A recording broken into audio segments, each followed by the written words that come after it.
Full spectrum color is here, and I think it's a game changer, but it has some caveats. In this video, I want to take a quick look at how it works, what makes it so cool, and where its limitations lie. Bambu Labs recently provided me with their H2C and X2D for free, and I thought what better way to put it to the test than with this major slicer update. When opening up the Bambu slicer, you are faced with two new options: the Add Mixed Materials area and the Mix Color Sublayer checkbox. You can either mix two materials with a slider or three materials with a color picker. Additionally, you can create a gradient between two materials as well. For example, a mix of blue and yellow make this green. When you press OK, it is added to your materials list like a normal green filament. All you need to do to use this color is apply it to your object and check the Mix Color Sublayer checkbox. With a mix of two colors like our green, this will now split your original layer height, let's say 0.2 millimeters, into two sublayers that are each 0.1 millimeters. The limitation here is that it instantly doubles your print time because you instantly have twice as many layers. And if you use three colors, it triples the amount of layers.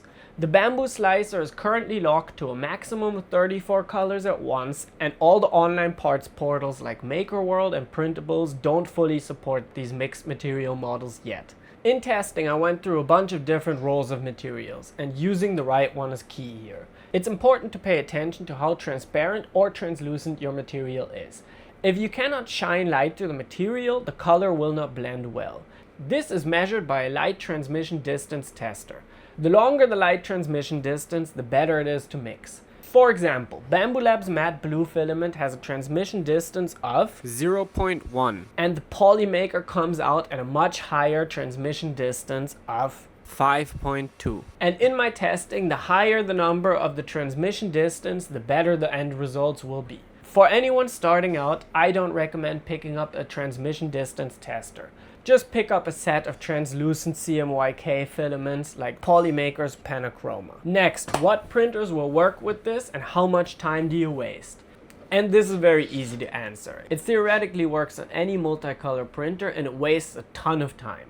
Currently, Snapmaker has a fork supporting full spectrum, Persa is working on their version, and all Bambu Labs multicolor printers support it. While the time wasted entirely depends on what printer you are working with and how many colors you are mixing.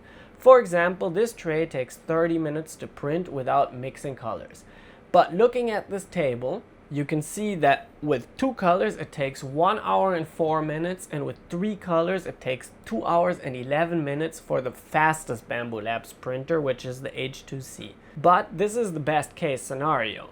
The X2D could not keep up with more than two colors, and the amount of poop generated by my printers that have less nozzles than the amount of colors used to print makes the printer look like a poop machine and not a 3D printer. But on a positive note, this is entirely dependent on the height of the color region. So if you only color small vertical regions or flat surfaces, this can be accomplished relatively quickly. And that's what caught me. This is the first time multicolor is not just hype for me, but I'm actually excited to see all the cool ideas artists come up with and how to use this technology. So what about you? Have you tried mixed colors yet? And how do you like them? Additionally, if you are thinking of picking up a Bambu Labs printer and want to support my channel, I left my affiliate links in the description.